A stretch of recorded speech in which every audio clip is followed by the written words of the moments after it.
est petite, mais elle est grande dans sa signification.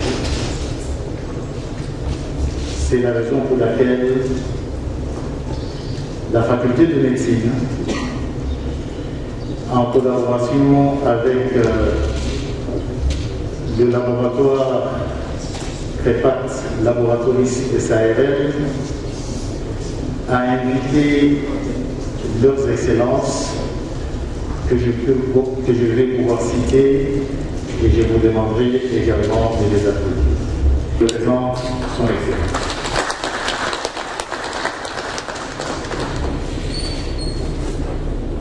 À côté de lui, nous avons le ministre de la Recherche scientifique et innovation technologique.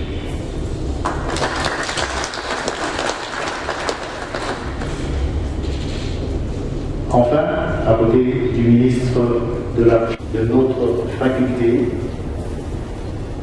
son mandat, il a mis sous un seul mot: l'université au service de la communauté.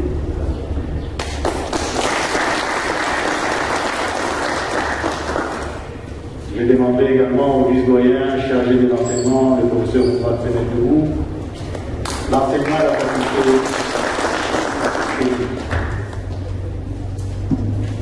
À côté de lui, un jeune, Dr Sengi, il est de pharmacologie clinique. Avant peut-être de passer la parole au Dr Sengi, je vais présenter deux personnes non moins importantes qui sont à la salle. C'est le vice-doyen chargé des cliniques et médecin directeur et investigateur principal dans le protocole de l'essai clinique.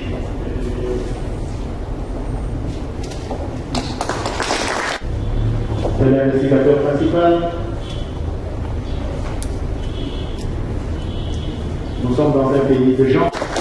C'est elle qui va seconder l'investigateur principal et donc c'est l'investigateur principal adjoint.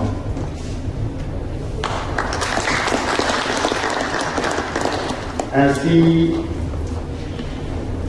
à vous tous qui êtes venus ce samedi nous accompagner dans cette cérémonie, à vos titres et qualités, la faculté de médecine vous souhaite la bienvenue.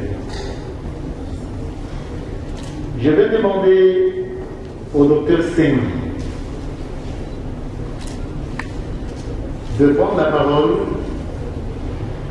pour éclairer notre lanterne sur ce qu'un essai clinique. Parce que la cérémonie d'aujourd'hui, justement, la faculté de médecine a élaboré un essai clinique qui sera remis officiellement à son Excellence, Monsieur le ministre de la Défense nationale et président du Conseil de gérance de CREPAT.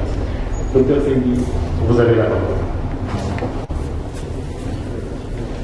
Un aperçu de ce que c'est la recherche clinique et dans la recherche clinique insister sur ce que c'est et comment se font ce que l'on appelle les essais cliniques.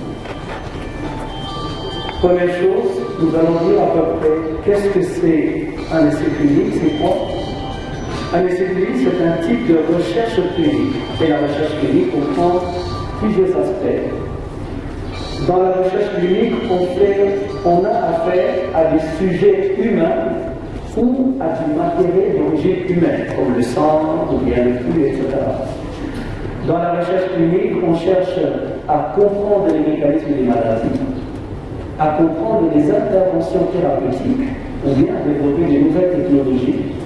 Parfois, les études comportementales aussi en font partie, ou bien l'évaluation de l'impact de certaines recherches qui ont été faites avant. Tout cela entre dans le groupe de ce que l'on appelle la recherche clinique. Il y a plusieurs types de recherche clinique. Je ne vais pas parler du deux premiers, mais parler de la troisième, ce qu'on appelle des études interventionnelles, dans lesquelles le chercheur décide quel traitement vont recevoir les patients. Et dans ce troisième groupe, on trouve ce que l'on appelle les essais cliniques. C'est quoi un essai clinique? C'est une étude menée chez les sujets humains, cela s'entend. Les sujets humains sont aussi appelés participants dans un essai clinique. Les essais cliniques sont menés dans le but de tester, premièrement, des nouveaux traitements médicaux. Ça peut être des médicaments ordinaires, ou bien des vaccins, ou même des dispositifs médicaux. Dans le but de tester des procédures médicales, comme des nouvelles procédures chirurgicales, ou bien des tests diagnostiques, tester la capacité d'un diagnostic à détecter une maladie ou pas. Tout cela entre dans le groupe de ce qu'on appelle des essais cliniques. On peut aussi mener des essais cliniques pour de nouvelles combinaisons thérapeutiques. Exemple, on utilise l'artésunate pour soigner le paludisme, on utilise l'ammoniaquine pour soigner le paludisme, et on veut savoir si la combinaison des deux peut toujours soigner le paludisme. Ce n'est pas toujours évident. Deux médicaments efficaces, lorsqu'ils sont combinés, peuvent se combattre et donner un effet néfaste. Donc on peut chercher des combinaisons, ou bien tester une nouvelle indication d'un médicament anciennement utilisé. On ne passe pas comme ça d'un médicament utilisé contre le paludisme et dire ok, on va l'essayer contre la maladie du sommeil. Non, on va faire des études pour voir si ce médicament peut fonctionner. Exemple, tel qu'on l'a fait pour la chloroquine, un antipaludique, pour vérifier si elle est aussi capable de soigner la COVID-19. Alors pourquoi doit-on faire des essais cliniques? Prenons un petit exemple. Vous avez un patient, bon, je suis dans l'université, souvent j'utilise des termes étudiants, qui en sortant de cette salle s'est cogné au montant de la porte. Il a très mal au coude. C'est évident. Il a très mal au coude, et puis rapidement on lui donne un produit que l'on vient d'inventer, qui est censé calmer la douleur, nous allons l'appeler anti-mal. Cet étudiant, après avoir pris ce médicament, on le revoit 45 minutes après, il n'a plus mal. Est-ce que nous pouvons déduire de ça que le médicament est capable de calmer la douleur? Mais parce que nous pouvons avoir un autre étudiant qui lui aussi s'est cogné le coude à la même porte et qui n'a rien pris. Lorsque nous le revoyons lui aussi 45 minutes plus tard, eh bien, lui non plus n'a plus mal. L'évolution d'une telle douleur, c'est que normalement, elle évolue vers la rémission. Et donc, dire que j'ai donné mon produit à 2 patients, 1000 patients, 1500 patients ou 20 000 patients, et que tous ont eu une douleur apaisée, ne signifie en rien que ce médicament est capable de calmer la douleur. Parce que même son traitement, il peut évoluer. C'est malheureusement ou heureusement le cas pour la Covid. La grande majorité des patients peuvent guérir sans traitement. Et donc, dire que l'on a donné le médicament à 20, 30, 40 patients et qu'ils ont été guéris, il se peut que statistiquement, on soit tombé sur des patients qui auraient été guéris même sans traitement. Et donc, ça ne signifie encore rien du tout. Alors, comment savoir que ce médicament calme la douleur? Car par quel moyen nous allons le savoir? Eh bien, il existe un moyen. On peut essayer par exemple de voir les effets pharmacologiques. On voit au laboratoire, on voit très bien que ce médicament est capable d'agir sur les mécanismes de la douleur, c'est très bien. Mais là encore, ça ne veut rien dire, parce que certains constats du laboratoire ne se manifestent pas chez les humains. Exemple, la chloroquine est très efficace contre le virus d'Ebola au laboratoire. Il est capable d'inhiber totalement le virus d'Ebola. Et même le HIV, ça a été démontré. Et pourtant, il ne soigne pas les malades d'Ebola.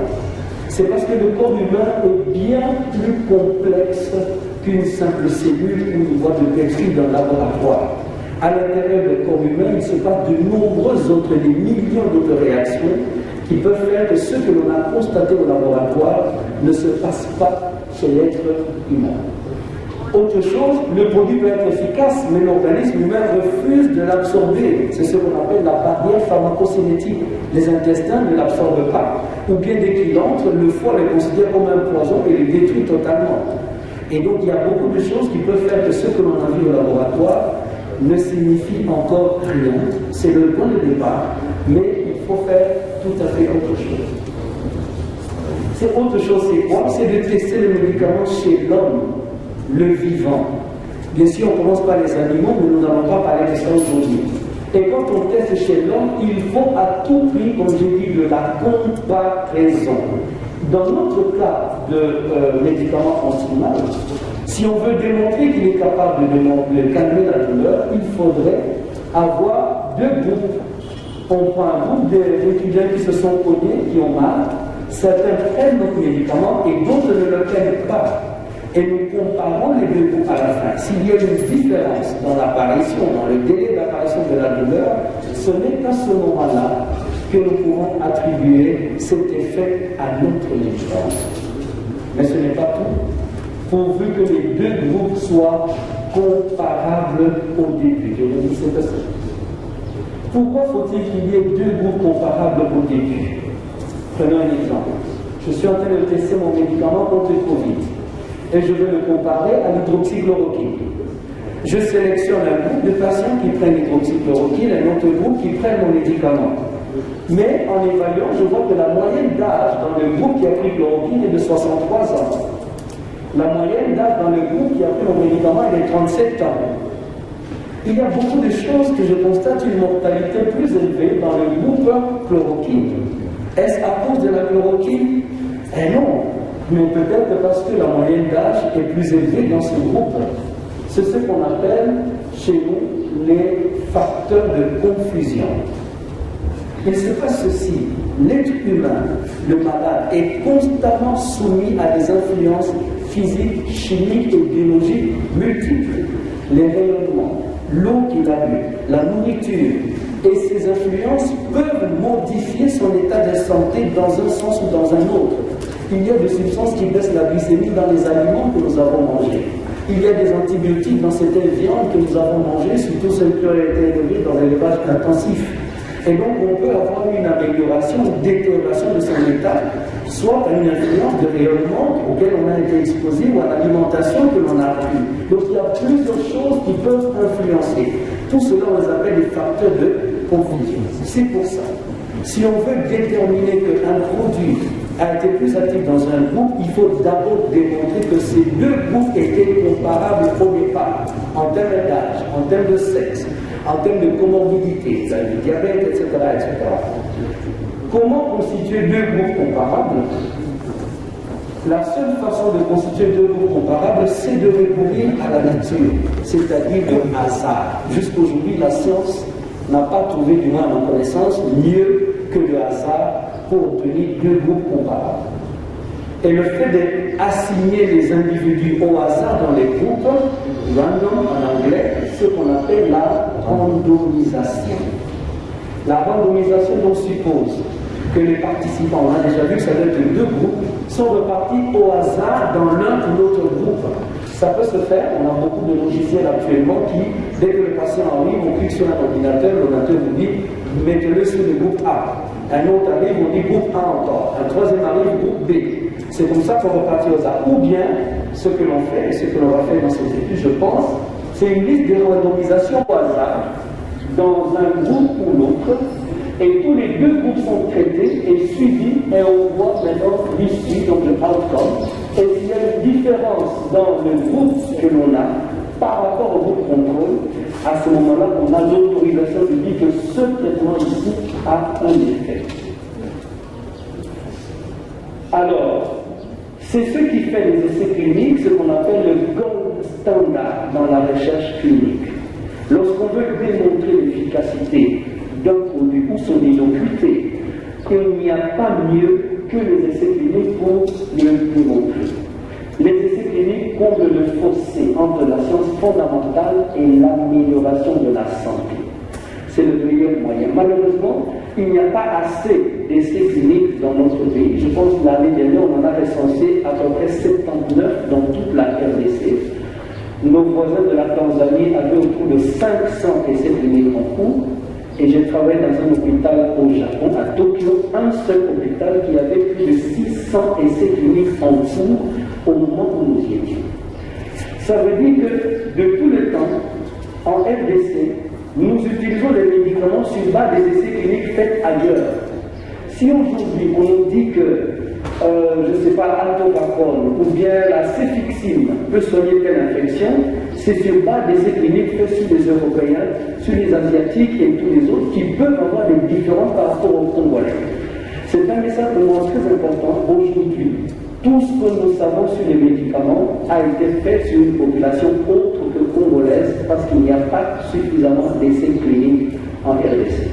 On a besoin d'en avoir suffisamment parce que les données sur certains pays peuvent montrer que chez nous, en RDC, le médicament se comporte différemment par rapport au fonctionnement de l'organisme de la population congolaise, son alimentation, etc. Alors, un petit mot sur les acteurs des essais cliniques. Le plus important, c'est les participants.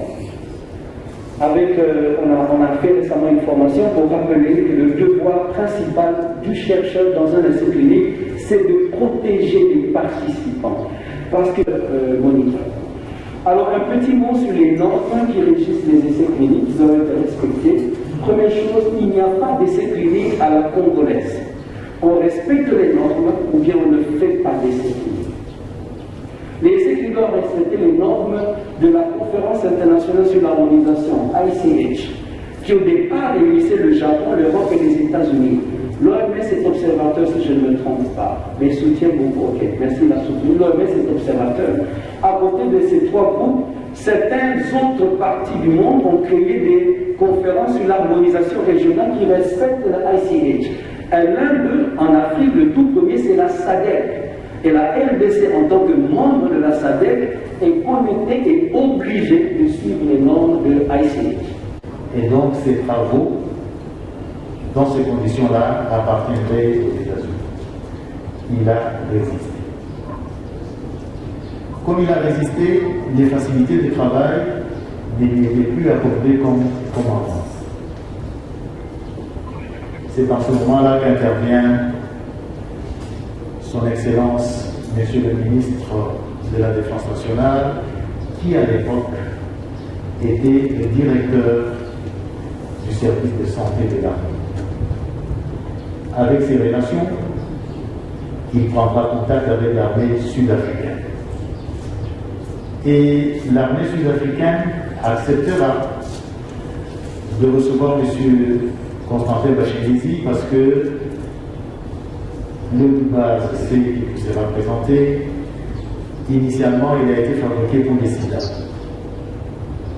Et donc l'armée sud-africaine considérait le sida comme une arme à destruction massive. Excellences, Messieurs les ministres, distingués invités, ce travail de 34 ans, de dire la veille, traduit ce que l'on a toujours dit, que le Congo est un pays scandale. Je voudrais, avant d'entrer dans le vif du sujet, vous balancer un peu de parcours, le petit documentaire que vous aurez à suivre, et puis nous pouvons rapidement entrer au sujet.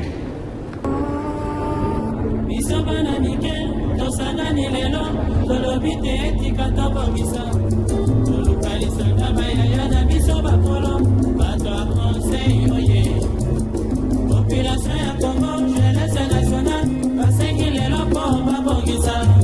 Babongisa Congo et la Mikoya ya population, Bakonde Bayo Kanamatori.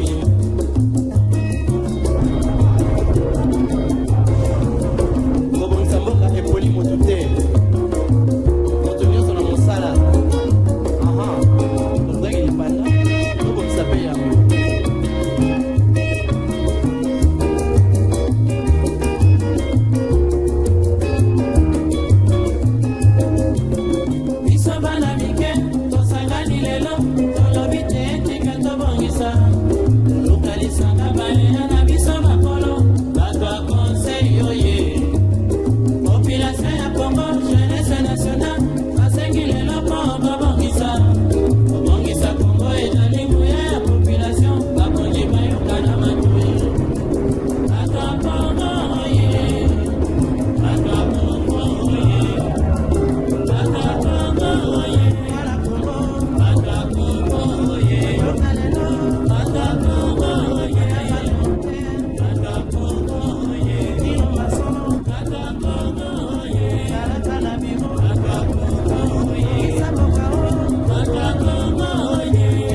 faculté de pharmacie, chef de travaux en 1990. Le travail s'est poursuivi aux États-Unis d'Amérique, où il était question de mettre en évidence l'impact de ces extraits sur les virus archivés. Et donc aujourd'hui, nous parlons rien de l'aspect archivé.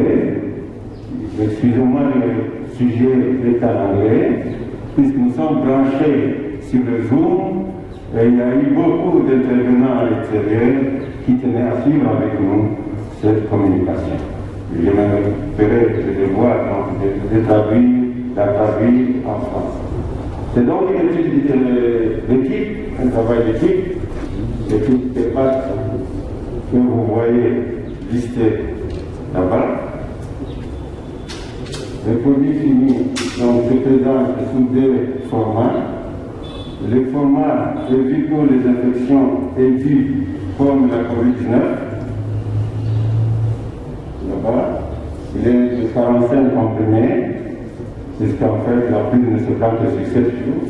Et le format destiné pour les affections qui demandent un traitement à long cours, les HIV, les hépatites virales B, C, eh bien, il s'agit d'un conditionnement de 180 comprimés.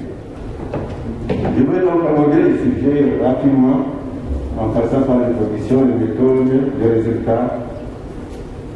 Et la discussion va suivre les défis et les recommandations.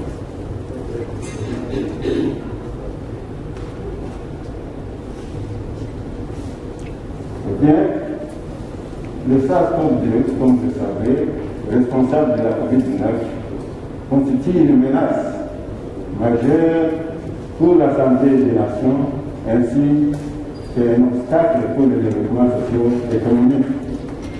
Et l'UBAC vient à phénomène grâce aux études déjà conduites in vitro en pharmacologie et en toxicologie pour pouvoir apporter une solution à la menace.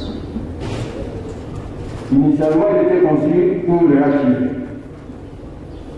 Mais, par la suite, grâce aux études de pharmacovigilance, eh bien, il s'est révélé actif contre d'autres infections virales, notamment contre les pestes, étant un rétrovirus, contre les entérovirus, les hépatites B et C, ainsi que contre les influenza-virus, la grippe. Vous savez que la COVID-19, le SARS-CoV-2 est classé parmi les influenza-virus. Le brevet américain, le US Patent et la Global Patent, et il y a le brevet sud-américain, dont les France sont donnés.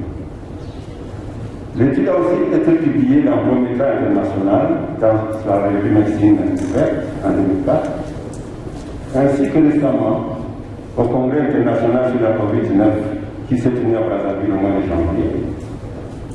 Et encore, il y a quelques mois, il y a eu la troisième consultation de l'OMS sur la recherche en le domaine de la médecine traditionnelle dans le cadre de la réponse contre la COVID-19. Ces études, pour qu'on puisse en arriver aux essais cliniques, ont reçu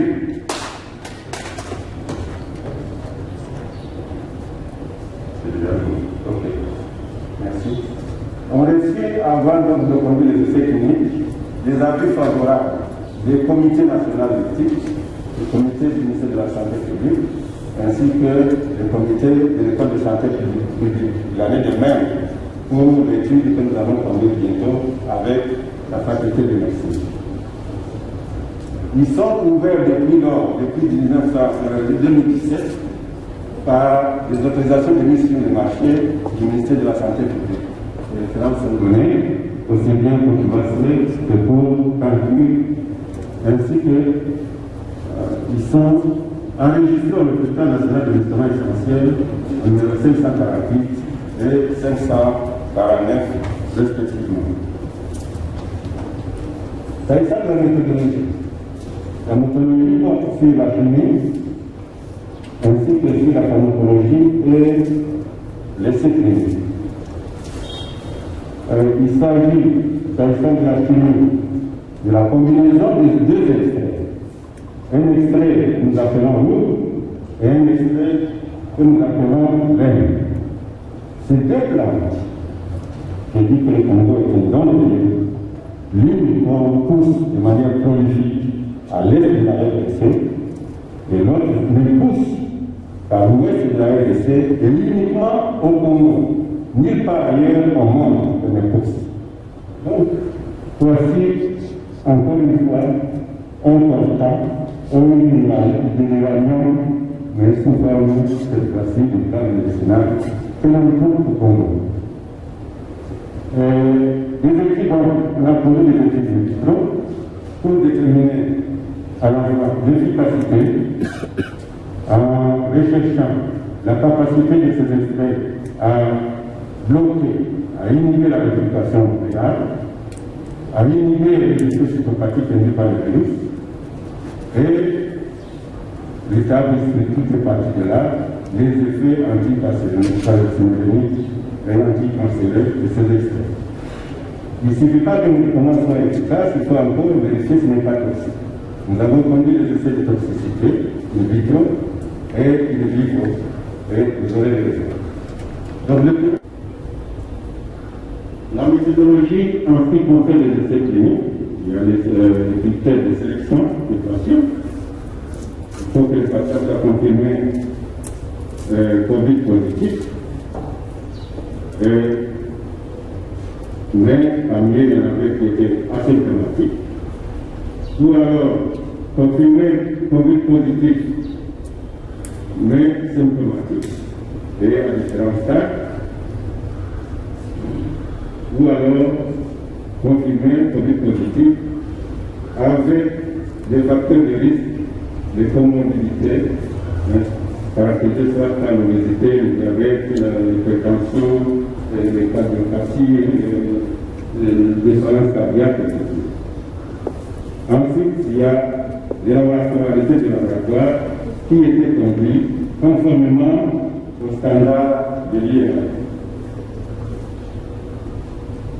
Quant à l'administration des médicaments, les patients ayant un poids corporel inférieur à 70 kg recevaient 3 fois 2 comprimés par jour à marcher au repas. Ceux qui avaient un poids corporel supérieur à 70 kg, ils recevaient 3 fois 3 comprimés, voire même 3 fois 4 comprimés par jour de C pendant 7 à 10 jours. La durée de traitement varie en général, entre 5 et 10 jours, sans association de mode de traitement spécifique. Quant aux patients qui avaient été reçus dans cette étude clinique à une composante acide, un groupe carboxylique, ce qui m'a été de dire que quels que soient les variants, nous avons une solution. L'étude qui va commencer va valider les résultats que nous avons obtenus au cours de l'étude publique.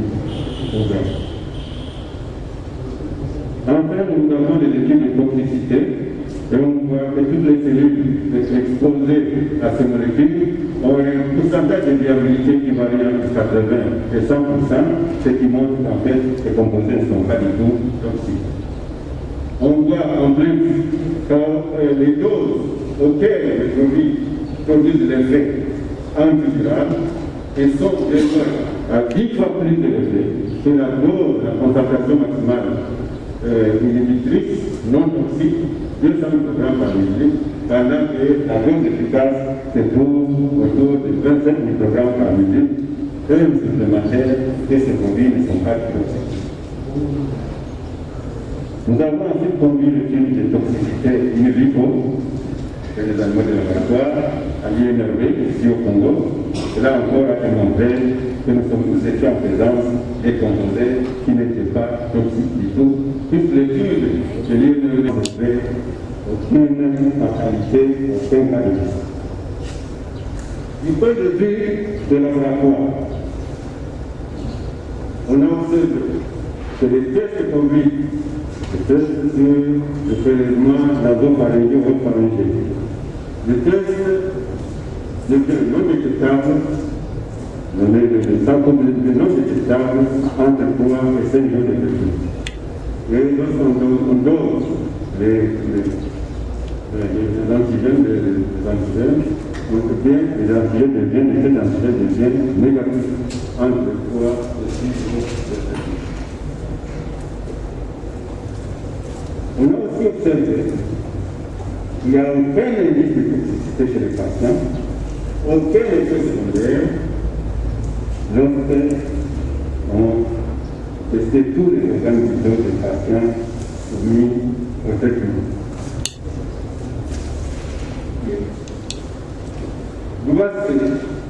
En plus d'être un bon antibiotique, un bon anti-hépatite, un bon anti-hépatite B et hépatite C, un bon anti-influenza a démontré jusque-là qu'il est aussi un bon anti-Covid. L'étude clinique randomisée qui va conduire la faculté de médecine va valider les résultats préliminaires que nous avons obtenus. Bien, ceci corroborera le fait que ce médicament est un antiviral à l'aspect. Comme pour les HIV, on observe des similarités entre les VIH et les SARS-CoV. Similarités d'ordre structurel. Quand vous voyez dans sa configuration, les glycoprotéines de corps, les glycoprotéines d'enveloppe, c'est pratiquement avec, ce sont tous des virus ARN. Donc, comme disait il y a des cas, c'est que c'est plutôt les mêmes causes produiront toujours les mêmes effets secondaires, sans toxicité, bonne adhésion des patients et sans toxicité au niveau des organismes. Nous pensons que le Pays-Bas est une crise contre l'infection SARS-CoV-2, la COVID-19, et qui pourrait être un scénario important dans la prise en charge de la COVID-19. Il est possible que grâce à ces médicaments, nous puissions totalement éradiquer ce virus et qu'on n'a pas à avoir peur. Avec ces médicaments, le virus disparaît. Le vaccin, ça peut être un appoint, mais nous avons une solution pour combattre les médicaments de toute personne qui serait affectée. Il n'y a pas à créer de la panique. Donc, l'étude clinique randomisée attendue qui a commencé, qui commence bientôt, validera les découvertes préliminaires que nous avons pu glaner au cours des essais cliniques ouverts, et nous savons que des études de pharmacovigilance nous permettront de découvrir d'autres propriétés liées à ces extraits, à ces médicaments. Puisque nous savons encore quelque chose, grâce justement aux études de pharmacovigilance, que ces médicaments améliorent la fonction cardiaque chez les patients qui les prennent. Donc si un patient cardiopathe, pour une raison quelconque, doit prendre le vaccin, eh bien, sa fonction cardiaque et les fonctions hémodynamiques s'améliorent. Donc, il y a aussi pour cela, on fait des investigateurs pour qu'ils soient attentifs sur le sac, qu'ils ne soient pas surpris. Quels sont les défis auxquels nous devons faire face? Déterminés par là, monsieur le modérateur. Il faut financer donc ce déjà fait, l'étude clinique randomisée, mais nous voulons multicentrique. Et tout cela, il faut le financer. Il aurait été souhaitable qu'elle soit conduite à l'université de Kinshasa, à la faculté de médecine, mais par exemple qu'elle soit conduite par exemple à Limoudou, ou à Bukavu, ou à Matadi, cela demande un financement. Nous avons été à Brazzaville lors du congrès international de Covid-19 en Afrique centrale. Les amis de l'université Marianne Gabi ont dit, nous sommes allés trop loin. Nous avons cherché le médicament Madagascar, on a testé, ça n'a pas marché. Nous sommes allés au Kenya, ça n'a pas marché. On a pensé que la solution était de l'autre côté du fleuve. S'il vous plaît, dès que cette étude est agréée au niveau de la faculté de médecine de l'équipe, venez, nous voulons collaborer. Nous sollicitons à cette occasion que les autorités de la République nous permettent de conduire la même étude à l'université Marianne Gabi, puisqu'elle a pris l'engagement de la conduire à Brazzaville et à Pékin. Cela donnera un caractère africain à l'étude. Et cela pourra aider notre chef de l'État, qui s'est beaucoup impliqué dans la promotion de la recherche et du développement dans notre pays, de pouvoir, auprès de ses pairs, démontrer que le Congo a été sur les qualités. Et que le Congo, comme il a fait pour, à l'époque, le caoutchouc, à l'époque, l'uranium, et récemment, le coltan pour la construction de la station spatiale internationale, pour laquelle nous avons payé de notre vie, de notre sang. Et le Congo a toujours et encore des solutions à proposer à l'humanité. C'est possible. Nous sommes un pays de vainqueurs. Nous avons résisté depuis l'esclavagisme jusqu'à ce jour. Nous pouvons encore résister.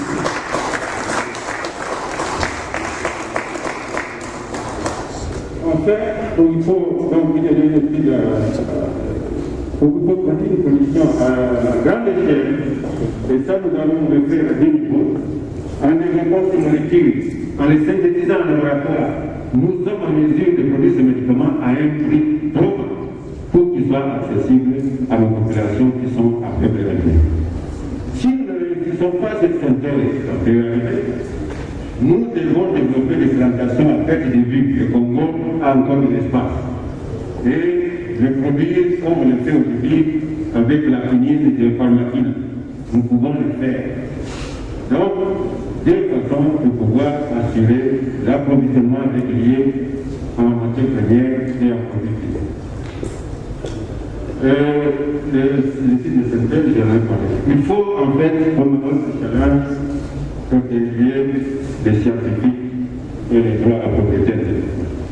Si nous avons résisté aux Américains, comme l'a dit le Québec, et aux Sud-Africains, c'est puisqu'ils voulaient s'accaparer les droits de la propriété intellectuelle, nous avons dit, ça restera congolais, dès lors que la matière grise vient du Congo, la matière première vient du Congo, on ne permettra jamais que ce produit, que les Congolais soient obligés de se rendre à l'extérieur pour se les procurer.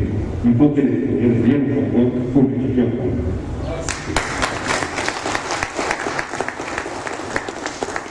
Nous avons fait des crédits par là. Moi, du gouvernement, nous vous prions de continuer la lutte pour trouver un financement. Le financement pour la recherche scientifique au Congo. Nos universités sont en train de se mourir. Je l'ai dit ici à l'université de Kinshasa. Je suis venu ici en 1976, elle n'était pas comme elle est aujourd'hui. C'est une honte pour nous d'avoir une université comme celle-ci qui a formé de grands universitaires à travers l'Afrique. Le président de la République, le président, ils sont passés par ici. Nous n'avons pas pour c'est l'outil important que nous avons pour la promotion, pour le développement de notre pays. Donc, ça passe par l'appropriation de la science et de la technique. Les laboratoires ne sont pas équipés. Les bibliothèques ne sont pas équipées. Nous ne pouvons pas être grands demain favorables aux prescripteurs lorsqu'il y a plusieurs possibilités, plusieurs alternatives à utiliser en face des malades qui ont.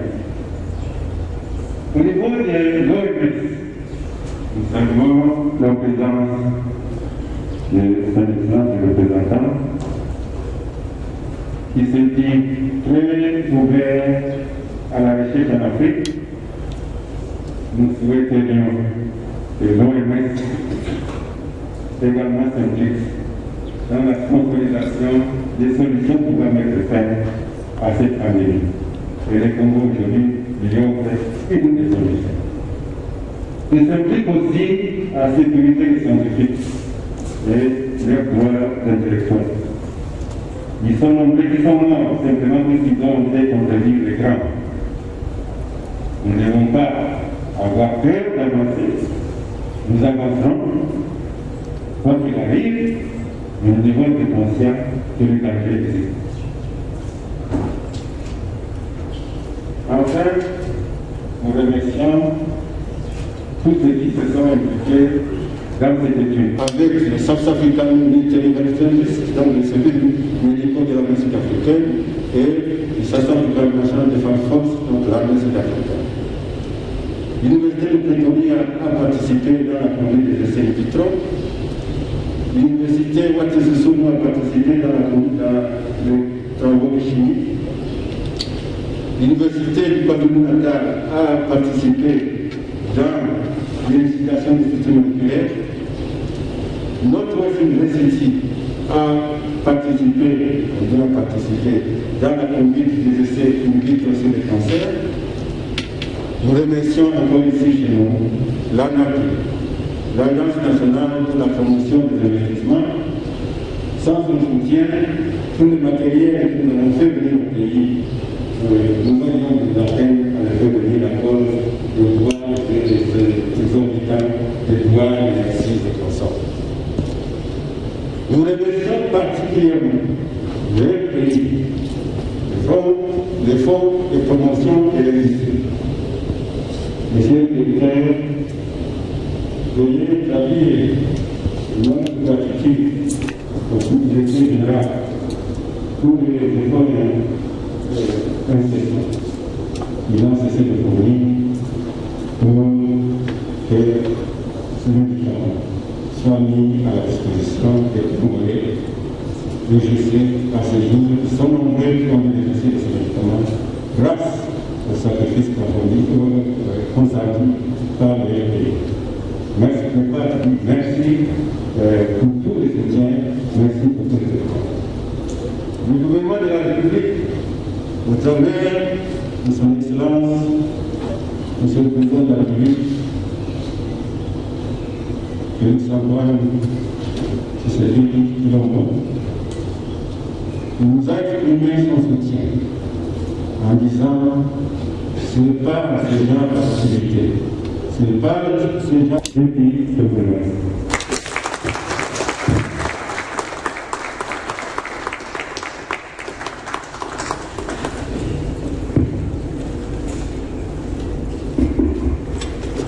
Monsieur, après les deux exposés, je vais inviter le doyen de la faculté à remettre officiellement le protocole d'essai clinique à son Excellence, Monsieur le Ministre de la Défense nationale, surtout en sa qualité de président de gérance de Crépat Laboratories SAE. Un peu de médecine est heureuse aujourd'hui et honorée, et elle est fière, au nom de tout ce monde, de vous remettre ce protocole de l'essai clinique sur le produit base du laboratoire Crépat. La faculté vous remercie le laboratoire de lui avoir fait confiance, de lui avoir confié cette tâche qu'elle a menée avec toute conscience. Et j'espère que nous arriverons à des conclusions qui nous satisferont et qui nous permettront de continuer notre collaboration et d'avoir l'appui d'autres structures de l'État et privées pour continuer à faire notre travail dans la population.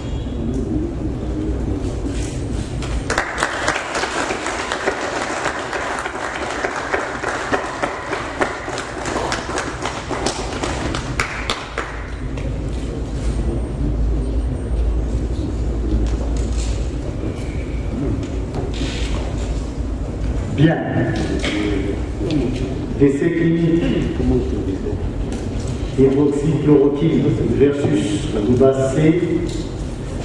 Dans la prise en charge du patient Covid-19, les cas simples et sévères viennent d'être remis à notre président du conseil de gérance. Avant de lever la séance par l'hymne national, je voudrais dire, annoncer ceci. Après l'hymne national, nous allons demander à leur excellence et aux invités de sortir pour une belle photo ou des belles photos de famille. Après les belles photos de famille, nous rentrerons ici pour vous offrir le protocole. Le doyen a fait son mot et je vais demander qu'on amène un micro auprès de son Excellence, Monsieur le ministre de la Défense nationale et président de gérance, président du conseil de gérance du CREPAT, de dire également son mot. Excellence, vous avez la parole.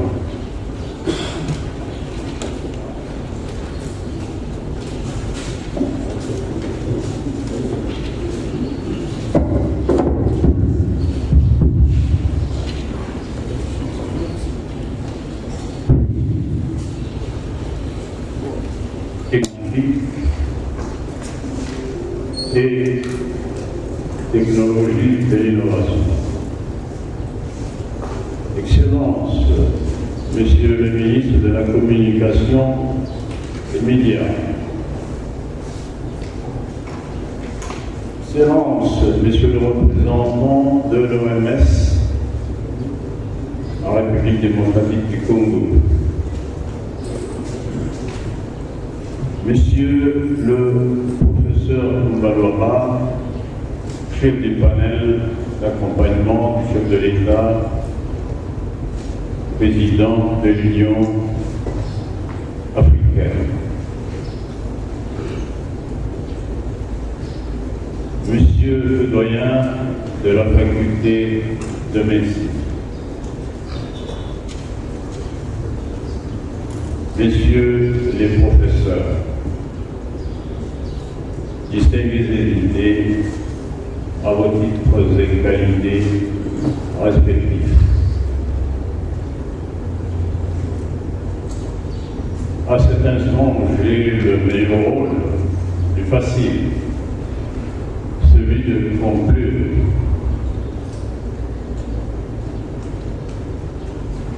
Parce que tout a été dit.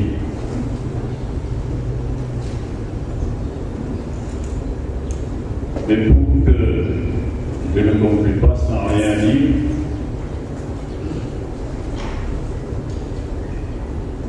je réitère les salutations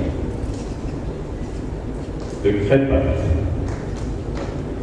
laboratoriste, à l'auguste assemblée, à tous les ministres qui sont venus, aux représentants de l'OMS, au professeur Mbalora, pour avoir cru en nous, parce que la science n'est pas seulement internationale, étrangère, mais aussi elle est congolaise.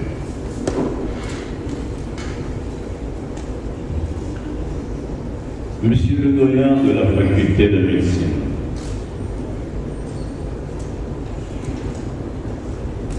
vous avez montré à CREPAT combien vous étiez décidé à briser la tradition qui veut que la colline inspirée reste éloignée de la vie de la science. Monsieur le directeur des cliniques universitaires, qui allait servir de chef d'investigateur principal,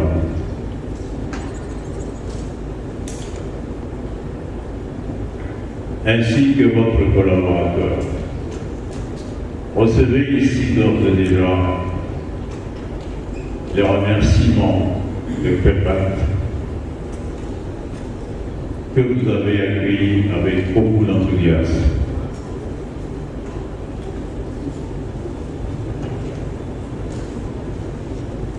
Je ne peux pas ne pas rappeler l'importance que l'Afrique du Sud a jouée, qui a été suffisamment étayée par le pharmacien, et principalement l'armée sud-africaine à travers son laboratoire protechnique. Au moment où nous étions pratiquement dans le désarroi, ne sachant plus comment continuer les études de pharmacologie, de toxicologie, les études chimiques, c'est ce laboratoire qui est venu gratuitement à notre rescousse pendant près de 5 ans pour faire l'essentiel des travaux scientifiques. Nous remercions l'armée sud-africaine pour cette contribution majeure.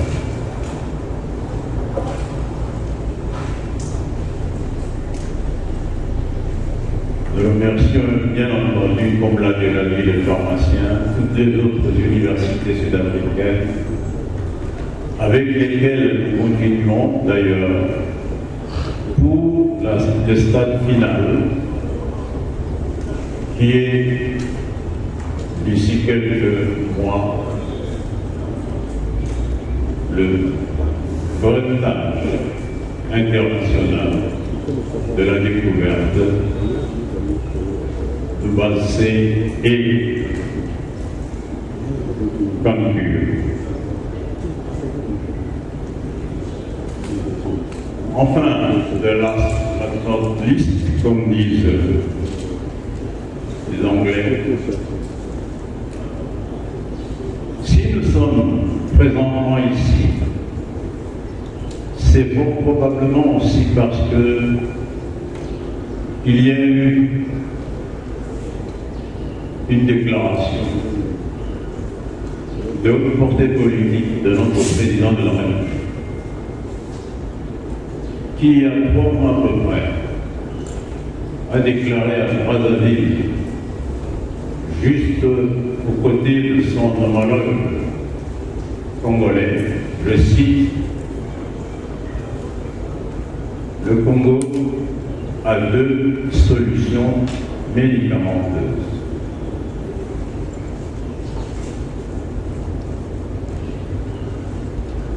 Ces 2 solutions médicamenteuses comprenaient notamment la solution HEPAT, plus précisément la solution de base C. Et cette déclaration nous a donné du tonus psychique, intellectuel, moral, pour continuer jusqu'à la phase où nous arrivons ce jour.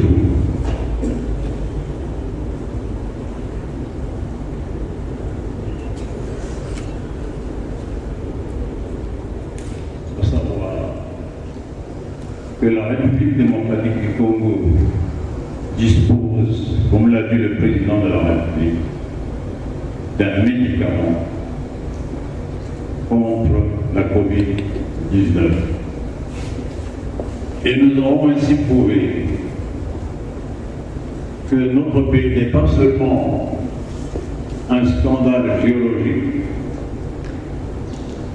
mais aussi un scandale de biodiversité médicale.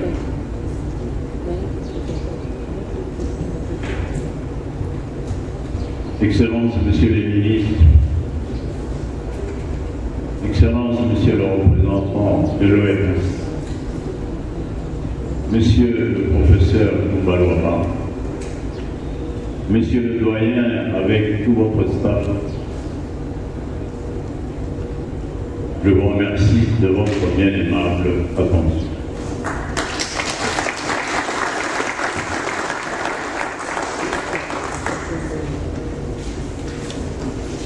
Le mot de son Excellence, Monsieur le ministre de la Défense et Président.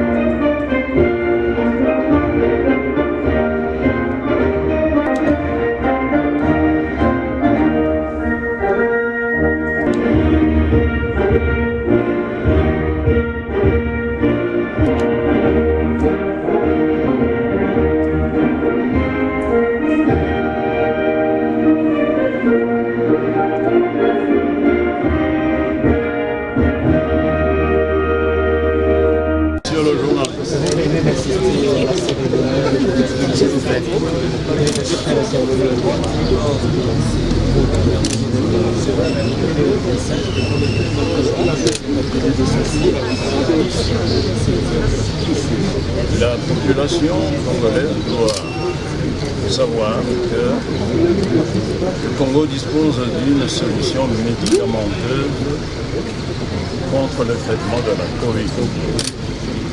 Cette solution va être soumise à la dernière épreuve scientifique qui s'appelle essai clinique randomisé suivant les standards et normes internationaux de l'OMS notamment. C'est le stade final pour qu'un médicament soit certifié internationalement médicament. Une fois que le résultat que nous sommes presque sûrs et concluants sera publié, ce médicament ne sera plus un simple produit congolais, ce sera un produit international. Une question pour le ministre de la Communication. Est-ce là, quelques semaines ici, on va dire quelques mois, vous avez lancé la campagne Bendele Koyate. Dans la salle, le Makera a aussi dit la même chose. Est-ce qu'en matière médicale, on peut aussi dire Bendele Koyate avec le produit? Évidemment, c'est ce qui justifie notre présence ici, parce que le Congo est un pays qui a beaucoup de solutions pour le monde. Et donc aujourd'hui, nous avons assisté à la présentation de ce produit de base qui pourra subir le dernier test comme le ministre de la Défense l'a dit tout à l'heure. Et nous pourrons, nous, Congolais, être fiers d'apporter une contribution mondiale dans la lutte contre la pandémie à Covid-19 parce que le produit que vous avez vu qui donne déjà des résultats pour les VIH pourra donner des résultats pour cette maladie qui paralyse les mondes et pour lequel toutes les nations du monde sont mobilisées. Et donc de ce côté-là aussi, Bendele Koyate, nos scientifiques, malgré les conditions difficiles dans lesquelles nous travaillons, apportent du résultat et une contribution à l'humanité. C'est donc une marque de fierté. Merci. Puisque vous avez parlé de recherche, le médicament que nous consommons ici en RDC sont faits sur base de ces cliniques réalisées par la population outre de la RDC. Qu'est-ce qui fait qu'ici en République démocratique du Congo, on ne fait pas assez de ces cliniques? Donc, je commence d'abord par remercier les promoteurs de base. Moi, c'est pour moi une grande joie puisque l'institution de son excellence, M. le Président de la République, chef de l'État, j'ai été demandé de réunir tous les chercheurs et que parmi les chercheurs qui me produisent déjà un tel produit, un protocole qui est pour moi à la phase finale, c'est une joie pour la recherche congolaise. Et là, je dois remettre ces fardeaux de remerciements à son excellence, M. le Président de la République, c'est sous son initiative pour m'a instruit pour pouvoir réunir ces chercheurs. Alors, la recherche congolaise a des problèmes, surtout pour certifier les moyens. Et là, c'est déjà ainsi. Si c'est déjà de base, on va permettre à nous donner, à nous remettre sur les standards internationaux pour qu'on ait des moyens capable de reproduire sur les autres chercheurs, pour moi, sous mon mandat en tant que ministre de la scientifique, c'est une réussite. C'est une réussite pour moi. C'est la joie totale de pouvoir booster la recherche congolaise. Nous avons tout ce qu'il faut. Il n'y a pas seulement l'uranium, comme on nous a dit, mais il y a aussi les plantes médicinales capables de pouvoir produire ce que nous avons aujourd'hui. Pour moi, c'est parti et nous sommes prêts à pouvoir soutenir la recherche congolaise dans la